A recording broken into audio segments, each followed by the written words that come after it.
Just file for divorce. I don't want the kids." With those harsh words, my husband left the house, leaving behind our 3-year-old twins and our newborn daughter. I had a hunch for some time that he was cheating, but with childcare and work, I had no energy to confront it. "I can't do this anymore," I said. Just then, one of the twins clung to me, saying, "Mommy, we love you." The beloved children looked up at me with worried faces. Despite my anger towards my husband, something snapped in me at that moment. Well, I'll just file it. I immediately signed the divorce papers with a smirk. He's the one who's going to be in trouble. He doesn't realize how much I've been supporting him. Unknowingly, he had begun his descent into hell. "I'll be home late again." How many times have I heard that? My name is Iris. I'm 34.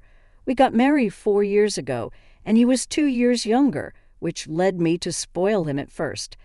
The following year, we had twin girls, and 3 years later, another daughter. His return home began to get extremely late around the time our last child was born. "I hope the third one is a boy. I've always dreamed of playing catchball with him," he said during the pregnancy. But his attitude soured as soon as he found out it was another girl. At the hospital, he grimaced upon seeing our newborn daughter. "She doesn't look like me. She's not cute," he said. At that moment, intense anger welled up inside me. How can you say your own child isn't cute? Maybe he was already considering divorce by then. Even after I came home from the hospital, his sulkiness continued. He barely helped with childcare. Show a little interest in the kids. If you're short on hands, hire a babysitter or something. You've got savings from your job. I worked at a top tire company, earning significantly more than most women my age. On the other hand, my husband struggled to keep a job, often quitting before I even noticed. Perhaps he was envious that I was more successful at work. At the time, he was also doing temporary work, unsure of how long it would last. I didn't expect any financial support from him, but I wished he'd at least fulfill his role as a father. "Spend some time with the kids at night," at least I pleaded. "What hassle," he said, when I asked him to do it. He reluctantly did it, but it was so apparent that my daughters were bored with it. He somewhat realized he wasn't being embraced by them, which he didn't like, leading to a terrible vicious cycle. Then one day he stopped helping with the kids altogether. "I'm tired from work. Let me rest on the weekends," he said. And on weekends, he either stayed in his room or went out with someone. "I have to work this holiday. If you don't watch the kids, I have plans too." "See you," my husband said, leaving without listening to me. I could not leave the children alone at home, so I often had to ask for a babysitter last minute. If it continues like this, it would surely destroy our marriage and negatively affect our children, I thought. Thinking this, I decided to talk to my in-laws the next day. However, that's just how husbands are. A wife needs to be patient. More importantly, could you do that thing we talked about last time? My visit to my in-laws ended with them ignoring my concerns and asking for favors. My parents live far away, so it's hard to meet them. I feel guilty even calling, not knowing who to turn to. Returning home in the evening, I'm greeted by my husband in pajamas and a messy house. The kids, bored, playing with toys, instantly smile upon seeing me. "Where have you been all this time?" "I had to stop by the Unlar for a bit." "Hurry up and make dinner. I'm starving." "If you've been home all day, couldn't you do some laundry or clean the bath?" Hearing this, my husband snorted in amusement. I decided not to do anything for someone who doesn't show gratitude. "What do you mean?" "I cleaned the bath yesterday and you didn't thank me." "Didn't I say thank you?" "Not that I mean, like at least $100. He stretched out his hand, gesturing for money. "What is he talking about?"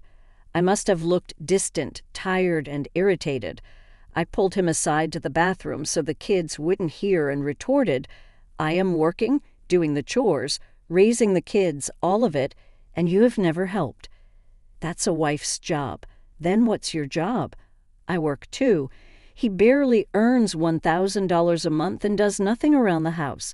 Our argument lasted about an hour until, "Mommy, I'm hungry." My daughter's call snapped me out of it.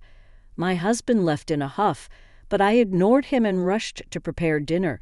During these tense days, I discovered something. My husband is cheating. I confided this to a colleague from college. She had divorced due to her husband's affairs and advised me to gather evidence immediately. To tell the truth, I noticed my husband's affair quite some time ago. Just before our youngest was born, I noticed a sweet fragrance on him, wearing perfume. When I casually asked my husband just after he got home, he broke into a sweat and started stuttering. In addition to that, he is coming home very late, talking less and less, and his attitude towards children.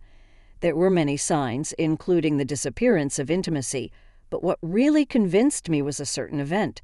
There was lipstick in the pocket of your jacket. It's mine, my lips get chapped. You're using Chanel's pink lipstick. Maybe it's my mom's. His evasive answer sounded like a lie. Then, as he hurriedly said, "I need a bath, and stripped off his dress shirt on the way to the bathroom, I saw it. What is that? Clearly, there was a hickey in a place usually covered by clothes. I was about to go over to my husband, but I immediately thought better of it and decided to gather evidence first. Take your time warming up. I smiled sweetly, pretending I hadn't seen anything. The next day, coming home late from overtime, my daughters were already asleep, and the room was wrapped in silence. We need to talk. Only the dining room light was on, and there he stood, holding a piece of paper. I can't take this anymore. Let's get a divorce. What? Just file for divorce? I don't want the kids. Without waiting for my response, he handed me the divorce papers and left. Mommy, the sound of the door closing woke up the twins, who looked at me worriedly. It's okay, sorry for waking you, though, I told my daughters. It was clearly not okay. He's reached his limit? That's my line. And what does he mean he doesn't want the kids? Mixed emotions swirled in my head, and I hadn't even noticed the tears streaming down my face. Mommy, we love you. Sensing something, the girls said just that and hugged me tightly. At that moment, I came to my senses. I can't go on like this. I can't worry these little girls. I realized that as long as I have my children, I'm happy, and this is what I should have done from the start. Though, well, I'll just file it. When I said this with a blown-out look on my face, my daughters smiled, and we all slept soundly that day. The next day, I filed the divorce papers first thing in the morning and called a certain person. Yes, please go ahead with it. It's my husband who will have trouble. The person on the phone listened to my story and took action. This was something I had considered before. If my husband betrayed me, I would end everything. If that ruins his life, it's none of my business. 3 days later, Iris, where have you been? Waiting for me as I returned from work were my in-laws and my husband. My mother-in-law was furious, my father-in-law pale, and my husband seemed clueless, dragged along without understanding the situation. Have you been waiting at the front door all this time? That's kind of creepy. This is no time for that. What is this? My mother-in-law thrust a letter at me. It's a notice from a lawyer. I can see that much. Her face was tomato red as she raised her voice. I need to pick up my daughters, so excuse me. Ignoring them, I went inside, but my furious in-laws followed me into the living room, insisting on a discussion. Why would you suddenly send this? I don't understand. You would understand if you read the letter, wouldn't you? Using a lawyer, how cowardly. Despite being in the wrong, my mother-in-law's outrage was something else. Mixed with irritation and confusion, I was constantly thinking about how to convey my feelings. Then my husband, who seemed to understand nothing, finally spoke up. Are you upset because I divorced you? Filing some kind of complaint. My in-laws looked at him dumbfounded. Of course, he had no idea what I had done for them all this time. Hey, I didn't hear about any divorce. Is that why this is happening? Such a useless son. What are you two so anxious for? You've ruined everything. Wait, what are we even talking about? As the conversation between them went nowhere, I watched coldly as my mother-in-law slammed the table. Why did you divorce Iris? Well, my husband clammed up when things got uncomfortable. Since the conversation wasn't going anywhere, I decided to answer for him. He completely failed to fulfill his duties as a husband and father. There you go again. I told you, that's just how men are, right? So you would forgive your husband if he had an affair? What? I froze, clearly not expecting to hear her son had been unfaithful. My husband tried to interject, but a sharp glare from me shut him up. Then, oddly, my father-in-law started defending his son. A men's affair is just a fling. It's not a problem. This is pointless. Please leave. All further communication will need to go through my lawyer. So what are you talking to a lawyer for now? You're agreeing to the divorce, right? My husband was confused, clueless about what was going on. Agreeing? I filed for divorce straight away. Then what is all this about? While arguing with my husband, my mother-in-law suddenly started crying loudly.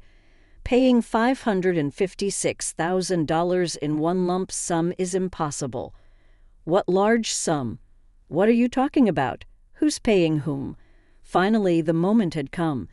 Time for my husband to regret. I proudly revealed what I had kept hidden until now. It was right after we got married 4 years ago. I was called to my in-laws' house alone, where my mother-in-law said she had a serious matter to discuss. Nervous just because she was his mother, I was prepared to help however I could, but the words that came out of her mouth were shocking. "I need $60,000, she said out of the blue, leaving me utterly confused. As I hesitated, she bluntly asked about my salary. Unable to withstand her pressure, I admitted it was over $100,000, and her eyes lit up. Apparently, my father-in-law had gotten into horse racing, losing big amounts without ever winning, and had even accumulated debt. Desperate for $60,000 to cover his debts, she pleaded with me, and I couldn't say no. Repeatedly insisting she must pay me back, 4 years passed, and all I got back was just $4,000. There were times when she repaid some, only to borrow again. If I don't do something, I will never be able to collect the full amount. So I hired a lawyer and filed a lump sum claim for the remaining $56,000 in full. My husband's jaw dropped when he heard this, and I almost laughed. But we said we'd pay back little by little. Why suddenly in full? We're no longer family, so I thought I shouldn't hold back. Then my mother-in-law, with a screech like a monkey, turned her fury towards my husband. "It's your fault for cheating, so you should be the one to pay it back." Why should I? We're not working anymore, and our pension won't cover it. If you want me to live in your parents' house, you'll do what I say. There was no way he could pay back $56,000 in one lump sum, especially since he was unemployed again at the time. I'll live at Kate's place, so I won't pay. That's the name of your affair partner. As I grew increasingly absurd listening to this family quarrel, I decided it was time to deliver the final blow. Don't think it ends with $56,000. I'm demanding $20,000 each from you and your affair partner as compensation, plus child support, of course. What? It's only fair. Leaving your children to play around. Where's the proof I cheated? Had he forgotten so quickly about loudly declaring he'd live with Kate? Sighing, I handed him a pile of photos I prepared for this moment. Looking at these made me sick.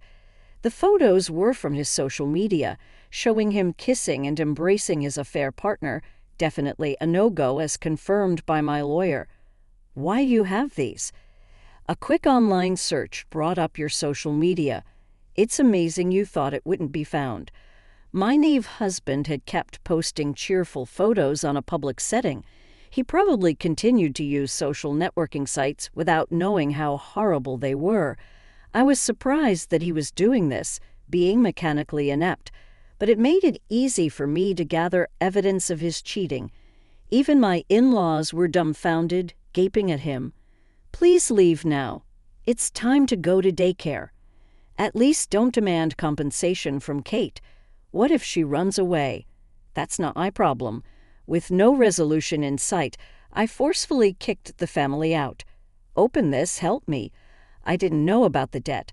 I could hear my husband yelling through the door for a while. "I'm calling the police."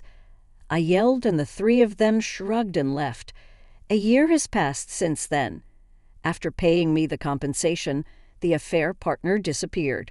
Because of this, my ex-husband had to live at his parents' home, where they incessantly demanded he cover the $56,000. He ended up borrowing from shady lenders. While he managed to pay that off quickly, he still owes $20,000 in compensation for the affair and $500 a month in child support. Now he earns his daily wage by doing manual labor from morning to night. The interest on his debt is ballooning, and it might be impossible for him to pay it off in his lifetime. But that's none of my business. "Mommy, we're going to be late." Oops, my daughters are calling me to daycare. They're growing up so healthy and strong. That's all the happiness I need.